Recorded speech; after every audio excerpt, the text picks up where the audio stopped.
can argue till the end of time about who runs the world.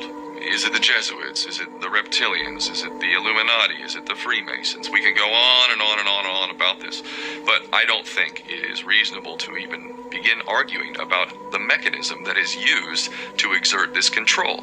The mechanism is finance. The whole point of finance is to indebt, otherwise to enslave. What is a mortgage? I mean, what does that stand for? It's a death grip.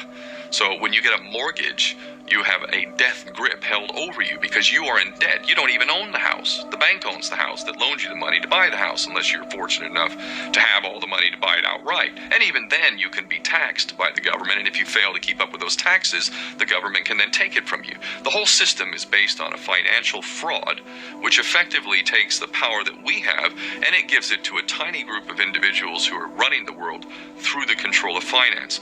With the infinite supply of money that we have allowed them to take, they have literally an infinite supply of money, and with that money, and from their psychopathic point of view, they have bought everything and everyone who can be bought. So those of us who cannot be bought, because we operate on a level that goes way beyond the material, we are not rewarded for such behavior, we are punished for such behavior. And the most slovenly, disgustingly criminal, pedophilia, corrupt moral individuals, those are the ones that are rewarded in this system, which is upside down.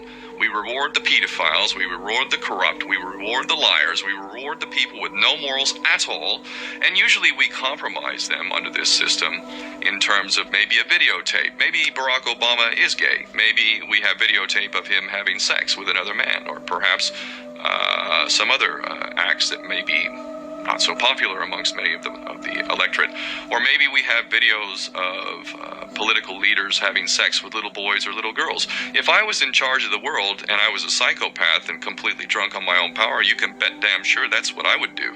I wouldn't allow anyone in a position of power who wasn't completely compromised. When you have an infinite supply of money, you can do this. Take that supply of money away, take that power back, put it in the hands of the people, get rid of fractional reserve banking, which is an obscenity in itself. Listen to the lessons of Jesus Christ. If you're a Christian who got really pissed off when he went to the temple and he saw what the money changers were doing, let's take back control of the issuance of money, and not just on a national level. I'm happy to see in Denmark that you have your own currency, you don't have the euro, but on every country's level, they should be issuing their own currency in a transparent, non-usury based way in which it really, truly benefits the people. And in that way, we can literally free ourselves of the banking debt which is drowning us all, and we can stop scrambling for the crumbs from the table of these filthy rich psychopaths and live in a state of abundance just by changing this one thing. And I'm not just talking about abundance for Western nations who have an artificially inflated value with their currencies.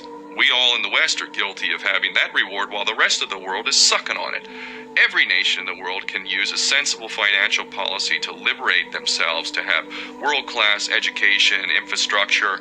Everything that a healthy society would require can be had in the worst, most corrupt African country in any part of the world. We can all have that if we simply change that one thing. John F. Kennedy did that about 6 months before he was taken out. He issued United States notes as opposed to Federal Reserve notes. I can assure you the powers that be knew the power of that act, and they took him right out. So the bottom line is, if we as people understand this very simple principle, just this one thing, change this one thing, we can solve every other problem you can name. I don't care what the problem is. I can bring it back to the financial system and an infinite supply of money for a bunch of psychopaths who are running the world, as opposed to an abundant supply of money for all of us. So in that sense, I'm very optimistic. This is not rocket science. I am not the smartest guy in the room. We can all understand this. And as soon as we do, we can exercise the same power that we had, but relinquish, and we can have a future for ourselves and our children.